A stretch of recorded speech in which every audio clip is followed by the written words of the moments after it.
Depending upon where in the United States you live, you are probably familiar with at least one of the following company names: Uber, Lyft, Zimride, Wings, Juno, Get, Flywheel, or even BlaBlaCar. That's if you live in the UK. Those are just a handful of the different company names of an ever-growing list of ride-sharing apps available to choose from when looking for a ride to your next destination. A ride-sharing app essentially is a service that arranges a one-time shared ride on very short notice, usually arranged through a mobile app. According to dictionary.com, it is defined as a car service with which a person can use a smartphone app to arrange a ride in a usually privately owned vehicle. For most rideshare users, ordering a ride has become increasingly easy to accomplish due to the availability of smartphone apps, social media, GPS navigation devices, and online services, including websites which link potential people in need of rides with drivers offering rides to them in their own cars. Not only is this a convenient way to get a ride, but the cost of these rides is on average pretty low, typically hovering around the $5 to $10 range for shorter rides and $15 to $20 for longer ones. While many people of all ages and demographics utilize these ride-sharing apps to travel to places such as the grocery store, commute to work, or even to and from university, a majority of users are utilizing the rideshare services in order to practice safe drinking of spirits and other alcoholic beverages by not drinking and driving. College students and seniors alike are summoning an Uber or a Lyft after a night out on the town and are avoiding the long taxi lines that you often find in front of busy clubs and restaurants. And instead, they get to know exactly who their driver will be, how far away they are, and a pretty near estimate of the cost to get there, to their next destination. Sounds pretty great in theory. And while some of the apps like Uber and Lyft have reports of lawsuits and controversies for cases like alleged sexual harassment by drivers and even reports of stolen property, overall, the reward seemingly outweighs the risks when needing to get home after a night of drinking. After all, a DUI can easily cost you a cool $5,000 and some jail time, even for first-time offenders. As you can imagine, there are a ton of pluses when it comes to utilizing a ride-sharing app. I use them myself, and luckily the worst occurrences I've had so far, knock on wood, include a driver keeping my cell phone for a few days longer than they should have when I accidentally left it on my seat after getting dropped off. And there's always the occasional driver who smokes in their car, so if you're going on a date or you're just going to meet up with friends, you end up smelling like an ashtray. Another benefit of ride-sharing apps versus taking a traditional taxi cab is knowing what the make and model of the car is, the driver's name and a photo, and even what kind of rating they may have from other riders. I will say, there have been a few times where my Uber or Lyft arrived and I didn't even realize what car I was getting into because I kind of just ordered a Lyft, an Uber, and walked away and finished getting ready. But there have been times I've walked out front and I wasn't sure if that was my ride or if that was the neighbor's car. I'm sure some of you have been guilty of that as well. The one thing that I do appreciate about Lyft versus Uber is, for the most part, most of my Lyft rides have always had that purple illuminated Lyft sign in the front of their car, so they're kind of a little bit more easily distinguishable. But not all Lyft drivers have these, and I don't know how easily accessible those illuminated lights are. So they do work, but that's until somebody abuses the system. And as we know, there's always the handful of terrible people that ruin something essentially good for the rest of us. But what happens to the people that might not be 100% sober? People that are actually pretty drunk and their friends throw them into an Uber and let them go home.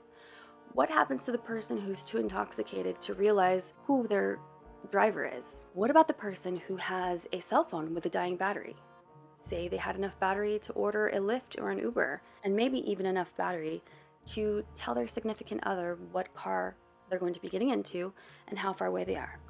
But say their phone dies before their Lyft or their Uber gets to picking them up. What about that person? I don't have the best memory.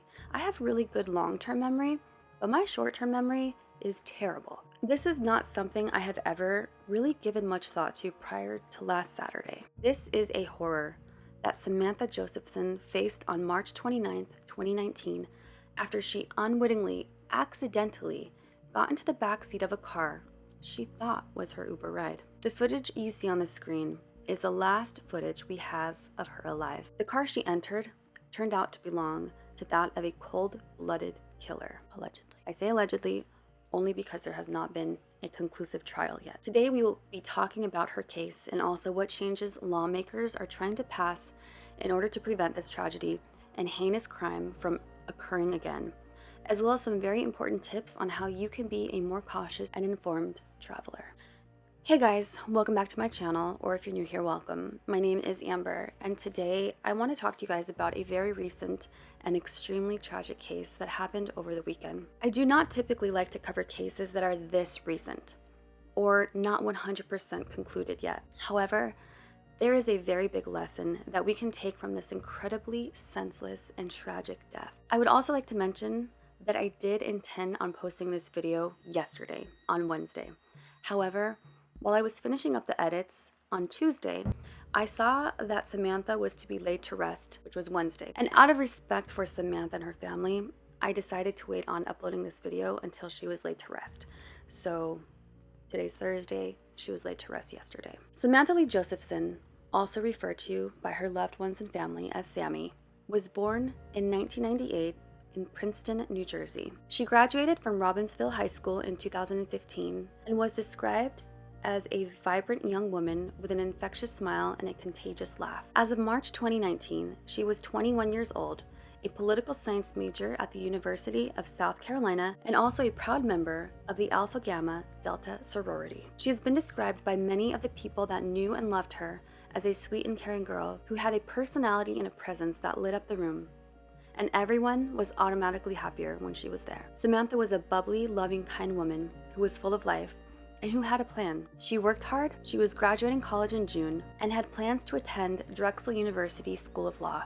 She wanted to be an attorney. Samantha survived by many friends and family, and her parents Seymour and Marcy Josephson. On the morning of March 29th, 2019, Samantha had summoned an Uber and was waiting for it to arrive near the Bird Dog Bar on Hardin Street. According to police, Josephson was last seen on a surveillance video after 2 a.m. Friday, entering a dark vehicle, which they thought to possibly be a newer model Chevy Impala. Unfortunately, they would later discover that the car she was seen climbing into the back of, the one she mistook to be her Uber ride, was that of an individual who would later end her life. According to later statements from Samantha's boyfriend, Greg, he knew something was very wrong moments after she got into that car.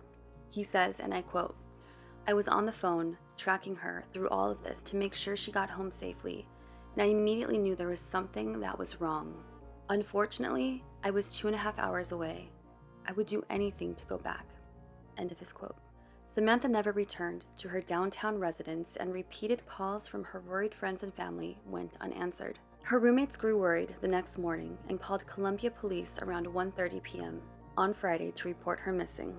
A missing persons poster was created and posted online to the Missing Adults page on Facebook in an attempt to spread awareness of her disappearance. Soon after, police arrived at the home where Josephson and her roommates lived to take statements. According to police reports, Josephson and her roommates got separated the night they went out. Her friends stated that they last saw her early Friday morning at 715 Hardin Street in 5 Points. About 2 hours later, authorities responded to turkey hunters who had found a body in Clarendon County, South Carolina. Sadly, police confirmed that Samantha Josephson's body was found by the 2 turkey hunters in a wooded area in Clarendon County near Black Bottom Road in New Zion, nearly 70 miles from Columbia, about 40 feet off of a dirt road. Early the following morning, just a few blocks from 5 Points, police in Columbia, South Carolina, stopped a motorist named Nathaniel David Rowland, a 24-year-old man who was driving an Impala that matched the description of the vehicle seen in the surveillance video. Instead of cooperating with the officers at the traffic stop, Rowland quickly fled from the car in an attempt to escape capture. Luckily, police were able to catch up with him and apprehend the suspect. During the stop, officers found Josephson's blood in the car's passenger side and trunk. Additionally, her cell phone was found in the passenger compartment, and a child safety seat was discovered in the back seat of the vehicle. Much to everyone's dismay, the child safety locks had been enabled, making it impossible for Samantha to have exited the car even if she realized her mistake after entering the wrong vehicle. Investigators also found a container of liquid bleach germicidal wipes, and a window cleaner in the car. Roland is currently facing charges of murder and kidnapping in connection with Samantha Josephson's death. He also faces 2 misdemeanor charges for failing to stop on police command and for simple possession of marijuana. Police are also questioning a female acquaintance of Roland's who was in his vehicle at the time of his arrest. According to his arrest warrants, his home is located in Clarendon County, which is near the area where her body had been found. On Sunday, he waived his right to a scheduled court appearance and his case was moved to General Sessions. Jail logs reveal that Roland has been given an $872.50 personal recognizance bond on the failure to stop on police command and drug possession charge. He remains jailed at the Alvin S. Glenn Detention Center. His next court appearance is April 22nd. Fielding Pringle, his public defender, has declined to comment. The Clarendon County, South Carolina coroner determined on Monday that Samantha was stabbed to death, saying she had multiple sharp force injuries when her body was found on Friday. The South Carolina State Law Enforcement Division did not disclose what type of weapon was used that caused these injuries. According to the arrest warrants for the suspect, Josephson's body had numerous wounds evident on multiple parts of her body, including her head, neck, face, upper body, leg, and foot. On Tuesday, officials said they now have valuable information about Roland, but cannot release that information because it could jeopardize the ongoing joint investigation. The City of Columbia Police Department, the Clarendon County Sheriff's Department, and SLED are continuing to investigate this case. On Wednesday, the South Carolina Department of Natural Resources had canine units and dive team members in the area surrounding the location of where Josephson's body was found, in search for additional articles related to the case. On Twitter, they said, SCDNR canine units and air dive team members are in the New Zion area of Clarendon County searching for additional articles pertaining to 21-year-old Samantha Josephson's murder. The department is assisting both SLED and Clarendon County Sheriff's offices. As you can imagine, this tragedy has saddened and shocked the nation and, of course, the city in which she lived. Representative Seth Rose said, "We can't stop a psychopath from doing something hideous, but as lawmakers, policymakers, we need to take precautions to make the likelihood that something like this happen less." Rose also proposed a bill that would require Uber and Lyft drivers in South Carolina to post illuminated stickers on their windshields. Rose said that the plan is to name it the Samantha L. Josephson Ridesharing Safety Act. The legislation would require all drivers for companies like Lyft and Uber to illuminated signage on their cars while they are working. Representative Rose said, "It will be a light that would have to be given by the company. It's not something you can go to a store and buy." Everyone at Uber is devastated to hear about this unspeakable crime, and our hearts are with Samantha Josephson's family and loved ones, Uber wrote in a statement. Uber said in that statement that it is remaining focused on raising public awareness about the issue of public safety. Additionally, in a letter, President Harris Pastides urged students to get familiar with Uber's safety tips. One safety measure that people have suggested, particularly on social media, is to ask Uber and Lyft drivers to say the name of the person they're picking up. Promoting the idea, the hashtag What's My Name has gained traction on Twitter. On Tuesday night, crowds gathered at a park in Robinsonsville, the New Jersey town where she grew up, and her funeral was held on Wednesday at a synagogue called Congregation Beth Chaim in Princeton Junction, New Jersey. Hundreds of people attended, observers said. Her burial was to follow at Perrinville Cemetery, 755 Perrinville Road in Perrinville. After the burial, Josephson's family members sat Shiva. Visiting hours are to be held on Thursday after 3 p.m. and Sunday starting at 12 p.m. at the family's house. A GoFundMe page was set up to raise money for the family, and at the time of this recording, there has been over $70,000 collected. So as I mentioned, one of the things you can do in order to be more safe as a rideshare user is, besides the obvious, checking the license plate number, which you can do, checking their ID if you wanted, the make and model of the car, obviously what the person looks like, but hashtag What's My Name, at the very least, if say your phone does die, say you have a bad memory and you forget what kind of car is supposed to be picking you up. For some reason you can't verify the make of the car, the model, the color, the driver, whatever. You can always verify your name, even if you are tipsy. you can always remember before getting into a rideshare car, obviously check the following things. But at the very least, ask them what your name is. Chances are they're probably not going to guess it correctly if they are not your Uber driver. And if for some reason they do not give your name, the one that is on the account, I guess, the Uber account, do not get into the car. I repeat, do not get into the vehicle. If you have a strange feeling, say everything does check out. Say the make of the car is right, the model, the color, the driver is the person on, on their ID, on the app, the license plate is the same, but you have a bad feeling, listen to that feeling. Listen to that little voice. That is called your voice of reason. That is called the little voice inside your head. That is called intuition. So what if they charge you a $5 cancellation fee? Your life is worth far more than that, obviously. So, besides that, the hashtag what's my name is definitely a very good idea. At the very least, ask them what your name is. That's a very good idea. And then if you have a bad feeling, regardless of whether or not that all checks out, don't get into the car, order another one. Or maybe just stay home. I'm just saying. Additionally, Uber also has a list of 10 safety tips on their website. They say plan ahead. Before you request a ride, think about where you're headed and review the safety features in the app so you know how to use them. Request your ride inside. Avoid spending unnecessary time outside alone with your phone in your hand. Instead, wait indoors until the app shows your driver has arrived. Get in the right car. Before you get into the car, check the license plate, driver photo, and driver name all match what's listed in the app. Uber rides can only be requested through the Uber app, so never get in a car with a driver who claims to be with Uber and offers a ride. Yeah, don't do that, because people do that. I've seen people do that before. Be a backseat rider. If you're riding alone, sit in the back seat. This ensures you can safely exit on either side of the vehicle to avoid moving traffic. And it gives you and your driver some personal space. I, for one, always sit in the back seat, like, in taxis or cars or stuff like that. It just feels awkward to get into the front seat.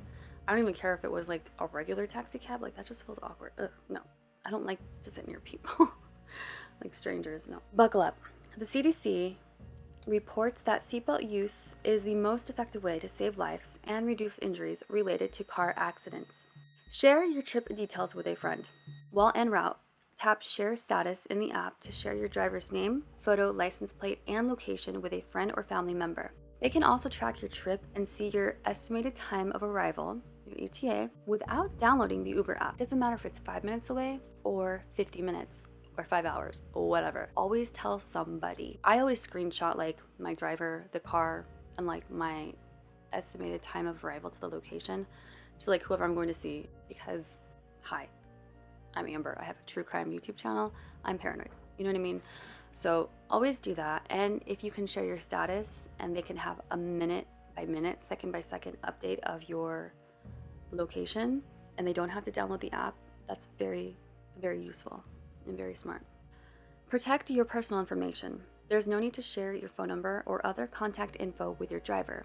If a rider and driver need to contact each other, the Uber app automatically anonymizes both phone numbers to protect everyone's privacy. I did not know that until I read this list. I honestly, I've had Ubers call before looking for me because they couldn't find me or I couldn't find them, whatever. And I always thought they just had my cell phone number, but I did not know that it just, if you call them through the app, they don't have your number. Follow your intuition, trust your instinct, and use your best judgment when riding with Uber. If you feel you're in an emergency situation, call 911 immediately.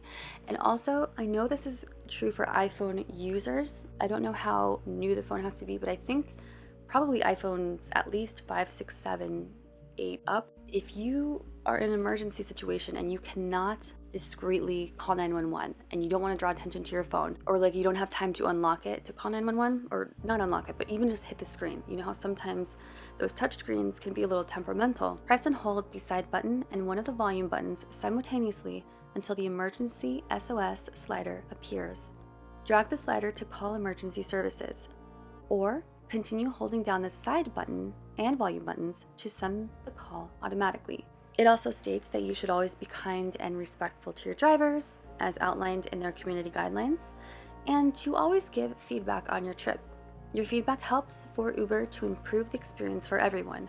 They have 24/7 global support team reviews who will go over and follow up with appropriate action on any reports of conduct that violates their community guidelines. And it is also said that a rideshare option may not always be the safest route for public rideshare services in your area. It's also recommended that you research your own local legislation and studies to understand whether a taxi or rideshare is safer for you to take. Because there are some areas they say that possibly a taxi is safer than an individual working for Uber or Lyft in their own personal vehicle. Different areas have different background check requirements for drivers also. Additionally to those tips, and obviously some common sense, there are 3 apps that I found online on a site called makeuseof.com, and basically it's 3 apps that you can download. It says there are 3 personal safety apps that you can use to stay safe on any kind of trip. So I've never used these before. I looked them up for the purpose of this video. So there is the Safe Trek, Hold Until Safe. Basically with this app, it has 3 steps. Feeling scared, open Safe Trek and hold your thumb on the safe button. Once you are safe, release the button and enter your 4-digit PIN. In danger, simply release the button and do not enter your PIN. Your local police will be notified of your location and emergency. So the key features for that app, it uses GPS to track your location, works like a 911 call to notify other emergency responders, and it has 24/7 supported staff by call centers. The link down in the description box below. Obviously not affiliated whatsoever, not sponsored. Number 2, be safe. Stay protected with Guardians. Be Safe uses location tracking to keep a group of your favorite contacts, your guardians, updated about your whereabouts. They can track you via a map at their end. Press the large red SOS button in case of a danger, and they will be notified immediately. Key features: video and audio information can be sent to your guardians. A timer alarm can be set off automatically if you have not checked in within a certain time. A message alerts your guardians that you have arrived safely. So I do believe that one's free for... It says free iOS. Like I said, I will leave a link to this article down below. Kitestring. Going out, whether you're meeting up with a stranger or just taking a midnight stroll, give Kitestring a heads up. Check in via SMS. Kitestring checks upon you with a simple text. Reply to the message, stay connected. If you don't check in, Kitestring sends your emergency contacts a personalized alert message. Nothing to download. And you don't even need a smartphone. Best of all, it's totally free. The key features: can be used on any phone with text messaging. Kitestring has a free plan and a low-cost plan. I wanted to give you guys the options so you can check them out. And I'm sure, obviously, if you have an iPhone, that's what I have, so I'm more familiar with that. But you can actually share your location constantly with whoever you want in your phone contacts. Okay, guys, so that is going to be it for today's video. I am sorry that this is a voiceover, but I have been busy lately. I have been just not wanting to go on camera. I will. My next video will probably be normal, but I just wanted to post, and I figured, you know, there's some YouTubers that I watch. Some of their videos, you can see their lovely faces in front of the camera, and some videos are voiceover. And guess what? I still click on every video. So I figured, you know what? I love uploading for you guys, and I'm going to start uploading videos even if I'm not on camera. I'm not going to make it a habit. Obviously, I like to sit in front of a camera and be personable with you guys, but I think this is fine. My heart obviously goes out to Samantha and her family, her friends, all the people that are mourning her loss, her city, her state, everybody that has been affected by this heinous crime. Obviously, you guys, I'm sure I don't have to ask you guys this, but please be respectful in the comments. And remember that there is a family that's grieving. As with every tragedy that I cover, there are people that are grieving. Like, this is not just a story to the family that this has affected. This is actually their loved one, their daughter, their sister, their granddaughter, their niece, their best friend. And nobody wants to read bad things about themselves or their family members, in this case, their loved one, and especially nobody that has lost a loved one wants to read negative, derogatory comments. And you might say, what? People leave comments for people that have died that are terrible comments? Yes, people do. I do my best to filter out certain words, you know, they're blacklisted automatically, but just please be respectful. Any hate or derogatory comments will be blocked. So just please remember to be kind. Also, do remember also that this is still an open, ongoing investigation and court dates to ensue. If you guys want, I can stay updated with you guys on this case, and whenever it reaches a verdict or sentencing or whatever, if there's like a significant update, I can definitely include it in another video or just do a quick update. If you guys want me to, just let me know. So if you guys are not yet subscribed, please do so now, and remember to turn on post notifications by hitting the bell. YouTube may or may not inform you, so I suggest checking in, you know, every couple of days, every day. And remember, the man that is accused of murdering Samantha Josephson and abducting her did not work for Uber. It was confirmed. He was not an Uber driver. She just happened to get into the wrong car. This case is a staunch reminder to double check before stepping foot into any unknown vehicle. This is a very big reminder to all of us to just be more careful and more aware of our surroundings. If you would like to support the channel, you can do so by becoming a channel member, joining my Patreon for as little as $1 a month, or ordering some cool merch for you or a friend. All the links for those are listed below. Don't forget that you can still save 10% off of CrimeCon tickets in June so that we can meet and I can give you a hug. Today's Creepy Fam subscriber shout out goes to Stacey B. Thank you so much, Stacey, for all of your continued support and love in the comments. If you want to be considered for a future Creepy Fam shout out, make sure you are in the comment down below so that I can see your comments and pick one of you beautiful folks. I love and appreciate you guys so much. Please remember to always be kind to yourself and others, and I will see you guys in my next video, which will be soon. I promise, much sooner than later, in like a day and a half. You're gonna have a video this weekend, is what I'm saying, basically. I love you so much, and yeah. Bye.